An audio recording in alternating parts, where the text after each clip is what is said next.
Everyone, Mike Palmer from Know Your Rights Group and Success Coaching International with another important live video update tonight.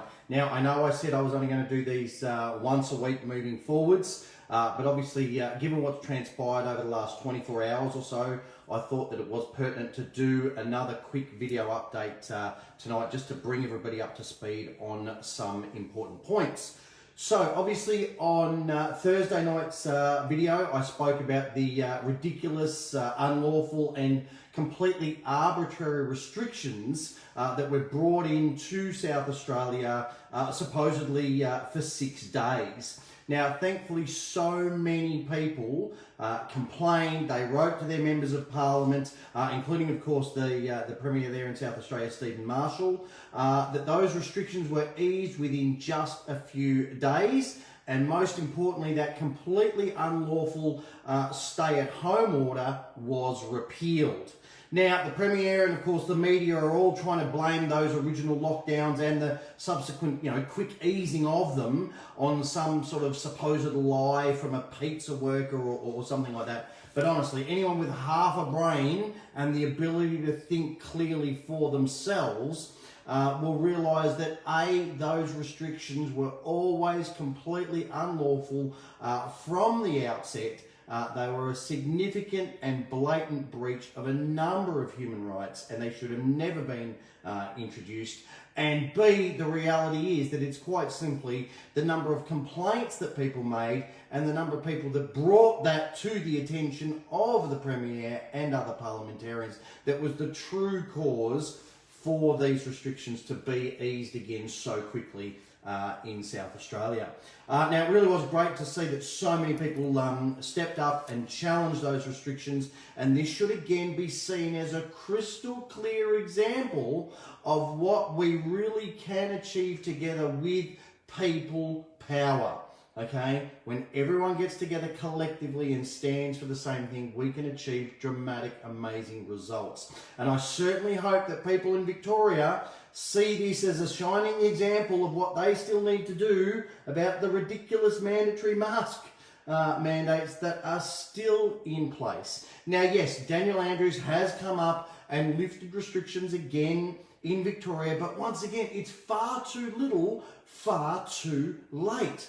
Okay, today marked the 23rd day of 0 new cases and 0 new deaths. Okay, now it does make you wonder, doesn't it? How all those people who've been dying in aged care with COVID or from COVID over the past few months are now just not dying now, or they're only just dying of natural causes. It does make you wonder how that can be. And for those of you out there that have got the time and the inclination, this could be a really great question to ask the relevant people. How has COVID-related deaths, or how is COVID-related, or how are COVID-related deaths being reported now compared to how they were reported a couple of months ago? And just see what significant differences there are. Because it can't just be that, someone snapped their fingers and all of a sudden old people aren't dying anymore. So anyway, something for people to think about. Now, the important point is that despite 0 deaths and 0 new cases, Andrews has only begrudgingly removed the requirement to wear masks from outdoors, but they still remain mandated indoors. Now, here's another question. Does anyone find it a little bit interesting, a little bit coincidental, that just last weekend, the Chief Health Officer from Victoria, Brett Sutton, was photographed sitting out there on a lovely park with no mask on, and that was doing the rounds on social media, and now just 1 week later, all of a sudden, lo and behold, the outdoor mandatory mask requirement has just magically been lifted. Funny how that happens, isn't it? Now, the obvious question that comes to my mind, though, is how is it that in South Australia, which has this so-called, COVID cluster, masks are now just a recommendation. They're not mandatory.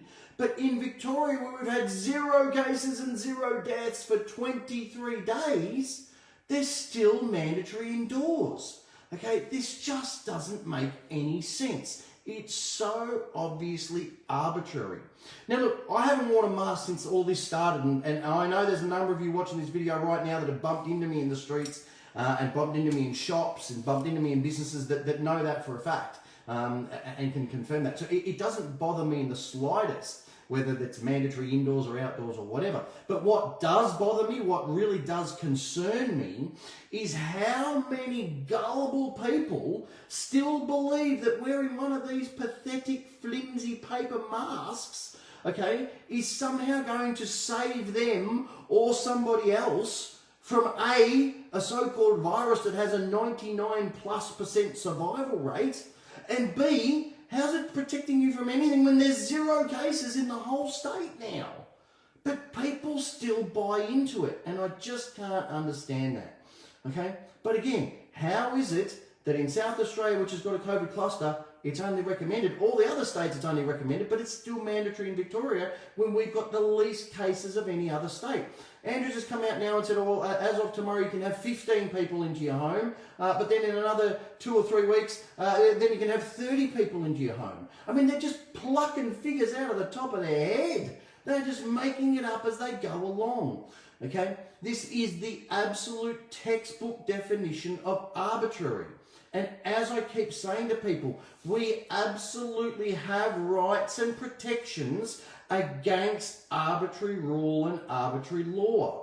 Okay, now if I had $1 for every person who'd emailed me or put up a post on Facebook claiming, oh no Mike, you're wrong, we don't have any rights in Australia, I'll tell you what, I'd be a very rich man. I wouldn't be standing here doing these videos. Okay, and I explained to each and every one of those people, the Bill of Rights 1688 absolutely applies 100% here in Australia right now. I urge all of you watching this, go and look up the High Court case, Port of Portland versus State of Victoria. Okay, there's a link, of course, in our Know Your Rights book. There's also a link on the court cases page on the Know Your Rights website. Okay, now in that case, not 1, not 2, not 3, but all 7 High Court justices said that most assuredly the Bill of Rights 1688 and the Imperial Acts Application Act 1980 still definitely apply in this country. Period. No more. Okay? So for anyone who says that we don't have any rights, please go and look up that case. Now, another thing worth noting, this is not some ancient case from back in Federation or something like that. This case was heard in 2010. So it's relatively speaking a very recent case. Now, of course, we do have a number of other very powerful cases. Again, in our Know Your Rights book, we actually have an entire chapter, okay, bonus chapter 3, court cases. And as you can see there, we've got traffic-related cases. We've got cases on chapter 3 courts, unlawful arrest, public transport cases. We've got stuff on fines. We've got, there's the chapter 3 and the validity of certain acts. We've got so many different cases that, as I said, there's an entire chapter. You know, rental fee cases, trespass cases, banking cases. There are pages and pages of cases in this book. So if you want to grab a copy of this book, there's a link in the description, and just read some of those cases. Because people just don't know what they don't know. This is why we put that on our homepage. You know what you know what you don't know, but it's what you don't know that you don't know that's actually really costing you. That's the stuff that you're really missing out on. Okay, so please have a look in that court cases chapter. But at the end of the day, if anyone suggests that we don't have rights in this country, I'm sorry, but you are mistaken. We most assuredly do. Now, don't get me wrong, I agree that yes, police sometimes will ignore those rights. Absolutely. They will issue fines incorrectly and unjustly. Absolutely. But that's why we have the ability to challenge them. Yes, absolutely. Police have ignored our rights and they have unlawfully and arbitrarily arrested people. Okay, I get that. But again, you have recourse against that. Right, we've covered this on a number of cases over the past few years, a lot of the times on our radio show, where people have received significant compensation when they were unjustly fined, if they were unlawfully arrested or detained, including my own case from 3 years ago, which we also spoke about. Okay, so there's plenty of case precedent. to show that if you are unjustly or unlawfully fined, if you are unlawfully arrested, things like that, you do have recourse, you do have things that you can do. But of course, you do need to know your rights. That's why it's our tagline. Those who don't know their rights have none. Okay, and you do need to know how to stand up for them and fight back if and when someone does cross that line. So again, people really do need to get their head around this concept of arbitrary rule or arbitrary law. Again, I urge you to go and read that Bill of Rights. It's not very big, okay? And understand how we have those fundamental rights against the arbitrary application of laws, which is exactly what's been going on from state to state with all of this COVID-related nonsense. Okay, but we also have protection against those who write laws whilst having an allegiance to a foreign power. Again, a very important concept that's spelled out in that Bill of Rights. Remember, there's only one true crown. Okay, that is the crown or the Queen of the United Kingdom of Great Britain and Ireland.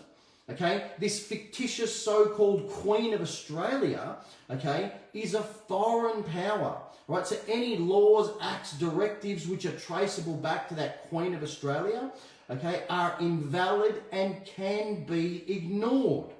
Now people go, oh, but you can't just ignore it, the police will do this or the police will do that. Yes, they might, but again, you've got that recourse. And again, as I've explained to people before, Chief Justice Latham, okay, in the uniform tax case, this was his ruling, word for word. A pretended law made in excess of power is not and never has been a law at all, and anybody in the country is entitled to disregard it. Okay? They are the words of Chief Justice Latham in that High Court case. Okay? So please, make sure you go and look these up. Any law or any so-called pretended law that draws its so-called authority from the Queen of Australia is a pretended law, and it's in excess of power, and it can be completely disregarded. Okay, now if you don't yet have a copy of our Freedom of Information CD, I urge you, grab a copy of this, because there have been some very specifically drafted questions that have been sent off to various government departments under, of course, the Freedom of Information Act, and there's been some requests for things such as the documents that established the head of power for the creation of the Queen of Australia. And of course their response was, no such documents exist. Okay, there's some other really, really powerful FOI responses on that. There was a question asked about documents that allow for the creation of taxpayer entities from tax file number applications. Again, no such documents exist. There was a request for documents relating to the establishment of the Commissioner and Deputy Commissioner of Taxation, the lawful establishment of those entities. No such documents exist. Now, these, of course, are going to be absolutely priceless documents for anyone who wants to challenge the ATO or who wants to stop paying or challenging personal income tax. And again, there's a raft of other FOI responses on that CD. So jump on our website, go to the products page, and grab a copy of that. But really, you need to read these FOI CDs. You need to read these court cases so that you understand this vitally important and powerful information. Okay? And then once you've got your head around that and you understand and start connecting some of the dots, I urge you, please, read the chapter in our ebook entitled Law versus Legal. Okay, this is all about Unidroit, which was brought in coincidentally in 1973, and this explains how we've all been subjected to private law, arbitrary law, since 1973. Okay, and once you start to read all of that and put all the pieces together, you will see how completely and utterly horrendously we have all been lied to and deceived over the past 50 years or so, and why it is so straightforward to challenge things like fines and tolls and banks and credit cards and the ATO and all these things. Okay, it all stems from that Unidroit, the Crown, all those concepts, but you need to understand them first which of course is what we cover in the Know Your Rights book. Then if you want the step-by-step strategies for challenging things like the fines, the 1, 2, 3 letter process, that's all in the Aussie Speeding Fines book. And of course, if you do want to challenge your banks, your unsecured loans, your credit cards, you'll find that in the Bank Secrets book. Again, there's links to each of these books in the description. You can, of course, buy all 3 books all at once at a discounted price. So I'm going to leave it there for tonight. I urge you all, as always, please get informed. Trust me, once you've done this research, you will get fired up. And of course, once you've gotten fired up and angry about how you've been lied and deceived to for so long, I urge you all to get proactive, start bombarding these MPs, start asking questions, start sending your own FOI responses in, really get active and make this stuff happen. So I'm going to leave it there. I look forward to speaking to you all on Tuesday night on our radio show. Just go to knowyourrightsgroup.com.au, click on the radio show tab, and be sure to tune in live between 8 and 10 p.m. on Tuesday night, and that of course is Australian Daylight Savings Time. I'll leave it there and talk to you all on Tuesday.